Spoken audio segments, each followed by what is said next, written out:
അവരുടെ പുറംകുപ്പായത്തിൻ്റെ അടിയിൽ അടുത്തടുത്ത് തയ്ച്ച് പിടിപ്പിച്ചിട്ടുള്ളതും താഴ്ന്നു കിടക്കുന്നതുമായ നൂലുകളാണ്. നാം അത് കണ്ടിട്ടുണ്ടാകും. അവയാണ് തൊങ്ങലുകൾ എന്ന് പറയുന്നത്. ഈ തൊങ്ങലുകൾ അവർ 2 ലക്ഷ്യങ്ങൾക്കായിട്ടാണ് ഉപയോഗിച്ചിരുന്നത്.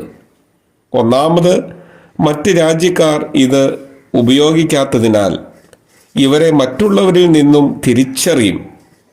രണ്ടാമത്, ദൈവകൽപ്പനകളെ പ്രമാണിക്കേണ്ടതാണെന്ന് ഓർമ്മിപ്പിക്കുവാനുള്ള ഒരു ഉപാധി കൂടിയായി അവർ ഇതിനെ കണക്കാക്കുന്നു.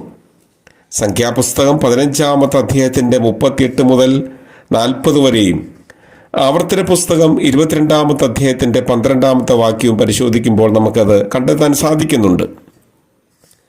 ദൈവ കൽപ്പനകളെ അവർ മറ്റുള്ളവരെക്കാൾ അധികം മാനിക്കുന്നുവെന്ന്